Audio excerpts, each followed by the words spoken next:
Hello viewer, আজকের বিষয় হলো কিভাবে আমরা সফলতা অর্জন করতে পারি। আমাদের একটি কথা মনে রাখতে হবে যে সফলতা অর্জনের আগে আমাদের দক্ষতা অর্জন করতে হবে। কারণ যখন আপনার কোনো বিষয়ের উপর দক্ষতা থাকবে তখন আপনার সামনে বিভিন্ন সুযোগ সুবিধা এসে হাজির হবে যা আগে কখনো ভাবেননি। এমনকি তখনই নিজেকে সফল হিসেবে প্রতিষ্ঠিত করতে পারবেন। মনীষীরা বলে গেছেন, প্রতিদিন অন্তত নিজেকে 1% করে উন্নত করো, দেখবে বছর শেষে নিজেকে 365% উন্নত করতে সক্ষম হবে। আজকের বিষয়গুলো আপনাদের সামনে কিছু উদাহরণের মাধ্যমে উপস্থাপন করব যাতে খুব সহজে আপনারা বুঝতে পারেন। তাহলে চলুন দেখা যাক কীভাবে নিজের দক্ষতাকে বাড়িয়ে আমরা সফলতা অর্জন করতে পারি।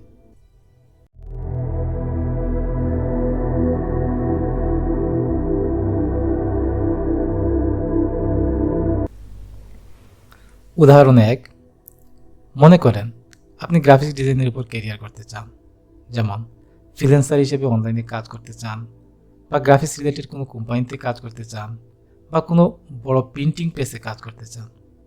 যদি আপনার এরকম কোনো চিন্তাভাবনা থাকে তাহলে আপনাকে প্রথমে যা করতে হবে তা হলো 3 মাস বা 90 দিনের জন্য আপনাকে দক্ষতা অর্জনের জন্য নিজেকে সময় বেঁধে দিতে হবে।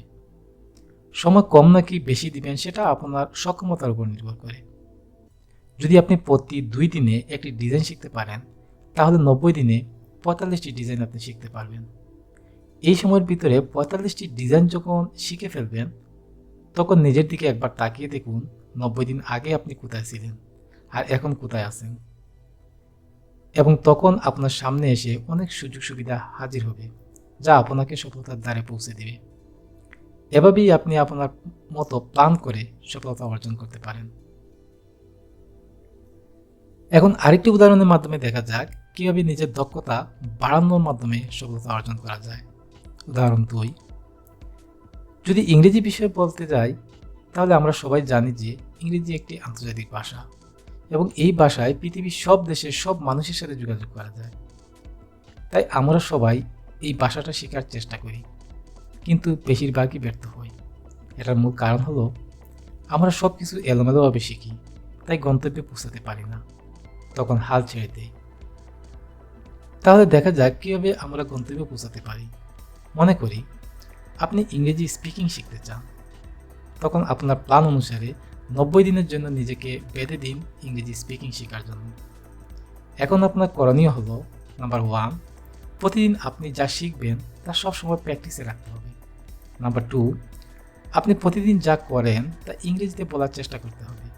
যেমন ঘুম থেকে জেগে যা করেছেন, অফিসে কিভাবে গিয়েছেন বা অফিসে যা করেছেন, বাজার করতে কিভাবে গিয়েছেন বা সেখান থেকে কি কি কিনেছেন, ইত্যাদি ইত্যাদি। নাম্বার 3, আপনার সামনে যে জিনিসটা দেখবেন তার ইংরেজি শব্দটা মুখস্থ করুন এবং প্র্যাকটিসে রাখুন। নাম্বার 4, আপনার পরিচিত কোনো লোক যার সাথে ইংরেজি স্পিকিং করুন, সরাসরি বা অনলাইনে। দেখবেন আপনার মাঝে পরিবর্তন আসা শুরু হয়ে গেছে। এমনকি আপনি প্রতিদিন 15 বা 20টি বাক্যের উপর একটি বিষয় সিলেক্ট করে ওই বিষয়ের উপর প্র্যাকটিস করে এগিয়ে যান। তাহলে দেখবেন 90 দিনে 90টি বিষয়ের উপর আপনার জ্ঞান বেড়ে গেছে, যা আপনার জীবনের জন্য একটি বড় মাইলফলক।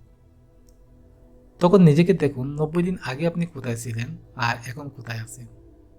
আসলে বলতে গেলে 90 দিনে ইংরেজিতে এক্সপার্ট হয়ে যাবেন এমন না। যদি এভাবে আপনি এগিয়ে যান তাহলে আপনার গন্তব্যে পৌঁছা যে আসলেই সম্ভব সেটাই মূল কথা। তাহলে আরেকটি উদাহরণের মাধ্যমে দেখা যাক কিভাবে নিজের দক্ষতা বাড়ানোর মাধ্যমে সফলতা অর্জন করা যায়। উদাহরণ 3, পড়াশোনার কথাই ধরা যাক। আমরা সবাই চাই পড়াশোনা করে একজন ডাক্তার, ইঞ্জিনিয়ার, উকিল বা ব্যারিস্টার অথবা জীবনে বড় কিছু হতে, আর সেই অনুসারেই আমরা পড়াশোনা করি। কিন্তু এর মধ্যে আমরা 3 ক্যাটাগরির স্টুডেন্ট দেখতে পাই। তারা হলেন, নাম্বার 1, কিছু তাদের গন্তব্যে পৌঁছাতে পারে। নাম্বার 2, কিছু কলেজ পর্যন্ত পৌঁছাতে পারে। নাম্বার 3, আর বাকিরা সেকেন্ডারি স্কুল পর্যন্ত যেতে পারে। এর মূল কারণ হলো আমরা আমাদের জীবনকে এলোমেলোভাবে সাজাতে থাকি, তাই এরকম হয়। আমরা বিভিন্ন সময় দেখে থাকি যে পড়াশোনা করার ক্ষেত্রে যখন পরীক্ষা 2 বা 3 মাস বাকি থাকে তখন আমরা পড়াশোনার জন্য ব্যাকুল হয়ে পড়ি, কিন্তু সারাটা বছর কোনো খবর রাখি না। যদি আমরা বছরের প্রথম থেকে পড়াশোনা শুরু করি, তাহলে প্রতিদিন 1% করে নিজেকে উন্নতি করে বছর শেষে আমরা ভালো একটি রেজাল্ট অর্জন করতে পারি। যেমন, যদি আমরা প্রতিদিন 2টি প্রশ্নের উত্তর শিখতে পারি, তাহলে বছর শেষে দেখা যায় তা হবে 365 গুণন 2 সমান 730টি। তার মানে এভাবে প্ল্যান করে পড়াশোনা করলে ভালো একটি রেজাল্ট অর্জন করা কিছুই না, আমাদের দ্বারা সম্ভব। তাই সবশেষে বলবো, মনীষীদের বাণী, শিক্ষণীয় গল্প, সাফল্য অর্জনের জন্য উদাহরণসহ বিভিন্ন বিষয় জানার জন্য চোখ রাখুন মোটিভেশন 360 ডিগ্রি চ্যানেলে। ধৈর্য সহকারে ভিডিওটি দেখার জন্য আপনাকে অসংখ্য ধন্যবাদ।